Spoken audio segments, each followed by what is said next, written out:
Jadi wahai para suami, silakanlah Anda menderita, karena kalau kemudian Anda ditempeleng oleh pasangan Anda dihina-hina, dicaci maki, diludahi, dilempari kayu oleh istri Anda mau cari pertolongan kemana? Tidak ada unitnya. Bahkan salah-salah, ketika Anda datang ke kantor polisi terdekat, lalu mengatakan, Pak polisi tolong lindungi saya Pak. Lindungi dari apa Mas? Anda diserang perampok? Bukan Pak. Anda diserang teroris? Bukan Pak. Anda diserang siapa? Istri saya sendiri Pak. Boleh jadi petugas kepolisian malah tertawa terpingkal-pingkal mendengar laporan semacam itu.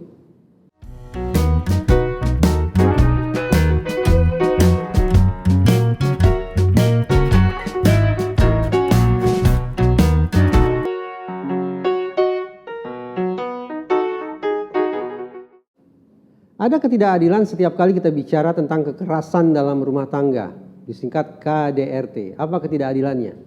Boleh diakui, boleh tidak. Laki-laki pasti dianggap sebagai pelaku, perempuan dianggap sebagai korban, suami yang bejat, sementara istri dianggap sebagai kaum yang dizalimi. Saya katakan itu tidak adil. Bahkan ketidakadilan itu, bias gender itu terumuskan hitam di atas putih di dalam undang-undang penghapusan KDRT kita. Silakan cek masing-masing undang-undang penghapusan KDRT yang Anda punya. Salah satu pasalnya berbunyi, terutama perempuan, terutama wanita. Perlindungan dari KDRT diberikan terutama untuk wanita. Kurang lebih kalimatnya seperti itu. Bahkan penyusun undang-undang penghapusan KDRT pun punya anggapan yang sama dengan masyarakat awam. Bahwa sekali lagi, kalau bicara tentang kekerasan dalam rumah tangga, bicara tentang cekcok dalam keluarga, pasti biang keroknya laki-laki. Sementara perempuan jadi kaum yang menderita. Sadar atau tidak sadar, itulah mengendap dalam kepala kebanyakan orang, termasuk para penyusun undang-undang. Nah, saya tidak begitu tertarik untuk bicara tentang sebab-musabab KDRT. Sudah banyaklah kajian tentang itu. Yang ingin saya persoalkan justru, pertama, benar tidak sih bahwa kalau kita bicara tentang KDRT, pelakunya pasti laki-laki, yang keroknya pasti suami? Tidak salah, tapi juga tidak utuh pandangan seperti itu. Ada kok studi yang menyimpulkan perbandingan antara suami menjadi korban dan suami menjadi pelaku itu sekitar 40 berbanding 60%. 40% suami dalam kasus KDRT berkedudukan sebagai korban. Berarti lebih banyak perempuan dong jadi korban. Betul, tapi angka 40 berbanding 60 menunjukkan bahwa selisihnya tidak begitu jauh. Kita tidak bisa tutup mata serta-merta terhadap kemungkinan bahkan kenyataan bahwa laki-laki dalam kurung suami juga bisa menjadi pihak yang teraniaya. Dan penyiksanya justru kaum Hawa. Itu data yang mengatakan demikian. Tambahan lagi, kalaulah kita survei, kalaulah kita cek di kantor-kantor lembaga penegakan hukum, adakah suami yang melaporkan dirinya menjadi korban KDRT? Barangkali tidak ada. Ini yang menjadi sebab musabab mengapa bisa dikatakan secara statistik jumlah suami yang menjadi korban KDRT jumlahnya sangat rendah, bahkan bisa dibilang tidak ada. Karena mereka malu melapor. Ketika seorang istri datang ke kantor penegakan hukum, ke kantor polisi, istri tahu dia harus datang ke yang mana. Istri tahu harus menemui petugas yang bekerja di unit mana. Di unit PPA, Perlindungan Perempuan dan Anak. Tidak ada unit perlindungan laki-laki dan anak, tidak ada. Di ruang sebelah ada unit Renakta, Remaja, Anak, dan Wanita. Tidak ada satupun ruangan yang tertulis ruangan atau unit remaja, anak-anak, dan pria. Jadi wahai para suami, silakanlah Anda menderita, karena kalau kemudian Anda ditempeleng oleh pasangan Anda dihina-hina, dicaci maki, diludahi, dilempari kayu oleh istri Anda mau cari pertolongan kemana? Tidak ada unitnya.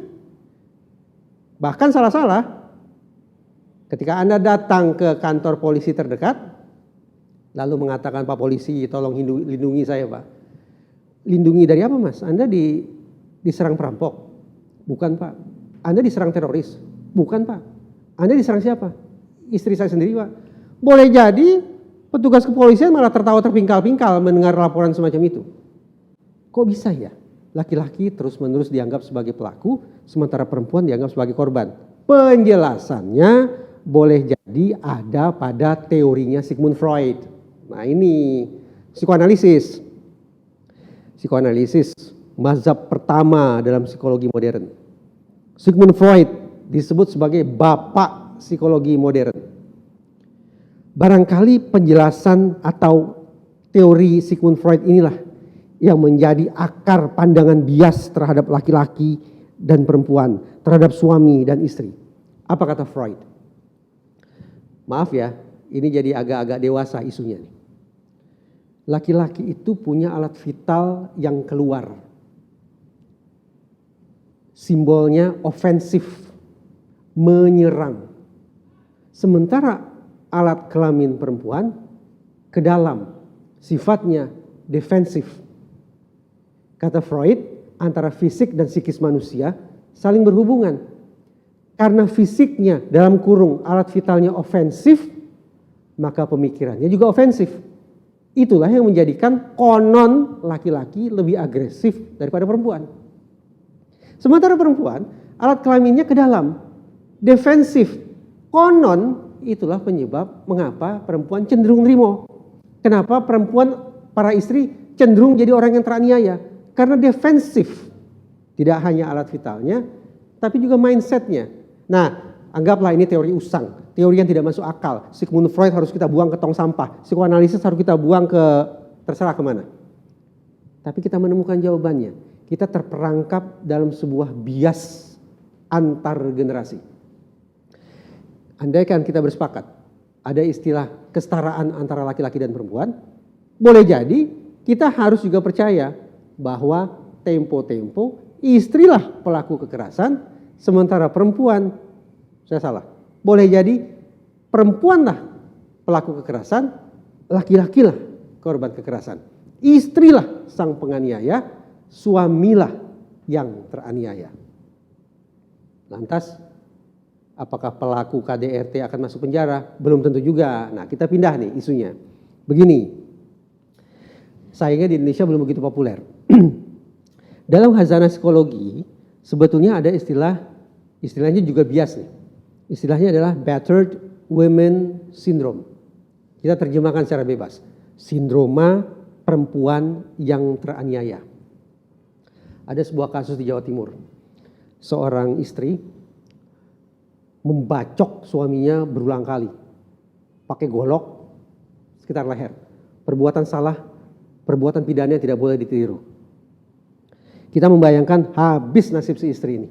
Diseret ke hadapan majelis hakim, vonis bersalah, hukuman saya tidak tahu. Jangan-jangan bisa sampai hukuman mati kalau itu dianggap sebagai pembunuhan berencana. Tapi belum tentu. Kalau si istri ini atau pengacaranya sudah pernah belajar tentang battered women syndrome, atau kalau majelis hakim punya pemahaman, punya wawasan tentang sindroma perempuan yang teraniaya, boleh jadi istri yang membacok suaminya bertubi-tubi ini justru divonis tidak bersalah. Kok bisa? Karena yang dia lakukan sesungguhnya adalah sebuah cara untuk lepas dari penderitaan yang berkepanjangan. Jadi konon, dalam kasus yang saya ceritakan barusan, sang suami ini sudah bertahun-tahun, sudah sekian lama menzalimi istrinya. Main tangan, lidahnya lebih tajam. Sang istri itu hanya bisa pasrah menunggu sampai Tuhan mengubah nasibnya. Barangkali seperti itu. Sampai sebuah titik, ketika rasa pedih, rasa letih, rasa takut, rasa marah itu sudah tak lagi bisa dipendam. Pada momen genting itu, sang istri dengan cara sekenanya mengambil alat sederhana dari sekitarnya lalu melakukan perlawanan terhadap suaminya. Seketika. Sejak awal pernikahan sampai konflik terakhir berlangsung, sang istri ini dikenal oleh tetangga sebagai istri yang tenang, istri yang baik, istri yang pendiam. Tapi dunia terkejut. Pada hari H, pada hari maut itu, orang yang dikenal sebagai perempuan baik tersebut tiba-tiba saja berubah jadi brutal. Berubah seketika jadi buas. Boleh jadi si perempuan ini atau si istri ini mengalami apa yang tadi saya sebut battered woman syndrome. Sindroma perempuan yang teraniaya. Dia melakukan perlawanan hebat terhadap suaminya, karena sudah tidak tahan lagi. Karena sudah tidak tahan lagi. Dalam tempo singkat dia lakukan sebuah aksi maut yang melumpuhkan bahkan menewaskan suaminya. Kalau si terdakwa atau penasihat hukumnya berhasil meyakinkan majelis hakim bahwa perempuan atau istri ini mengalami battered woman syndrome, maka tidak tertutup kemungkinan majelis hakim akan menjadikan itu sebagai unsur pemaaf. Konsekuensinya bisa bebas atau hukumannya ringan. Karena di mata majelis hakim, betapapun keji, betapapun brutal, tapi perilaku si istri ini tak lain tak bukan adalah sebuah reaksi spontan untuk mempertahankan diri. Battered woman syndrome. Di sekian banyak kantor pengadilan yang, tapi bukan di Indonesia, di sekian banyak kantor pengadilan, di sekian banyak ruang-ruang persidangan, oleh sekian banyak hakim, para terdakwa yang berhasil membuktikan dirinya mengidap atau mengalami battered woman syndrome lolos dari jerat hukum. Tapi ada bias. Kenapa? Giliran sang suami yang mengajukan dalih atau mengajukan pembelaan battered man syndrome, sindroma laki-laki teraniaya, tidak laku. Hakim tidak mau menerima pembelaan diri macam itu. Kenapa? Lagi-lagi boleh jadi hakim pun masih terperangkap dalam sebuah pemikiran bias. Manalah mungkin laki-laki jadi korban. Tak masuk akal perempuan jadi pelaku. Jadi ketika ada sang suami menderita berkepanjangan, lalu pada momen kritis dia melakukan perlawanan balik, istrinya mengalami cacat atau luka parah atau bahkan meninggal dunia, sang suami ini diseret ke hadapan majelis hakim, lalu sang suami melakukan pembelaan diri dengan mengajukan battered man syndrome, sindroma laki-laki yang teraniaya. Silakan gigit jari. Boleh jadi pembelaan macam itu tidak akan didengarkan oleh hakim. Vonis bersalah, hukuman berat, bias gender dalam penanganan kasus KDRT. Tapi apapun itu, saya tidak dalam konteks untuk membela laki-laki atau memojokkan perempuan, tidak seperti itu. Jangan ditafsirkan saya sedang memberikan pembelaan bagi para kaum Adam, lalu sedang mencoba untuk menyudutkan kaum Hawa, tidak seperti itu. Saya mempertontonkan sebuah realitas yang ada di masyarakat kita. Bagaimana kita memandang laki-laki, bagaimana kita memandang perempuan, yang sayang beribu sayang. Pandangan yang tidak lurus itu, bias gender itu juga tercantum dalam undang-undang, juga tercermin dalam putusan hakim. Andai kita sepakat bahwa kasus KDRT semakin lama semakin tinggi, dan juga semakin banyak laki-laki alias suami yang menjadi korbannya, maka sungguh-sungguh saya berharap bahwa otoritas penegakan hukum kita bisa menggunakan atau merevisi nama unit-unit kerjanya. Unit PPA digantilah namanya, tidak lagi semata-mata perlindungan perempuan dan anak. Carilah nama lain yang bisa mencakup laki-laki, yang bisa juga meliputi para suami. Demikian pula Renakta, perlindungan remaja, anak dan wanita. Kata tanya tidak salah, kata wanita sebagai subjek yang diberikan perlindungan tidak keliru. Tapi karena laki-laki atau suami juga butuh perlindungan, dan hukum juga harus memperlakukan mereka secara non-diskriminatif, maka sudah sepatutnya. Sekali lagi, unit PPA, unit Renakta di kepolisian sebaiknya diubah namanya. Keberadaan undang-undang penghapusan KDRT ini sebetulnya sangat bagus loh. Artinya ketika di tetangga sebelah ada ribut-ribut, sang suami dihajar oleh istrinya atau sebaliknya ya supaya adil, sang istri dipukuli habis-habisan oleh suaminya, maka tetangga harus datang. Karena peristiwa di ruang sebelah, di tangga sebelah itu bukan persoalan pribadi. Itu sudah persoalan pidana. Kalau sudah menjadi persoalan pidana, maka sesungguhnya ini adalah isu seluruh umat manusia. Kalau sudah menjadi perkara pidana, ini adalah masalah atau problematika seluruh umat manusia di muka bumi. Jadi siapapun yang mendengar adanya rintihan penderitaan di ruang sebelah, rintihan terkait KDRT loh ya, harus datang. Harus mencoba untuk menghentikan tindak pidana itu. Kalau tidak resikonya apa? Kata KUHP sudah jelas, kurang lebih orang yang mengetahui ada perbuatan pidana tapi tidak melapor, maka justru orang ini akan kena pidana duluan. Jadi pastikan bahwa kita tidak lagi menganggap kekerasan dalam rumah tangga sebagai persoalan pribadi, persoalan privat yang tanda petik teratasi dengan cara tutup jendela dan pintu rapat-rapat. Tidak bisa. Anggaplah semuanya tertutup rapat, tapi aroma pidananya tetap keluar. Konsekuensi pidananya tetap masuk. Tidak harus menunggu polisi, masyarakat punya kewajiban untuk menghentikan tindak KDRT tersebut.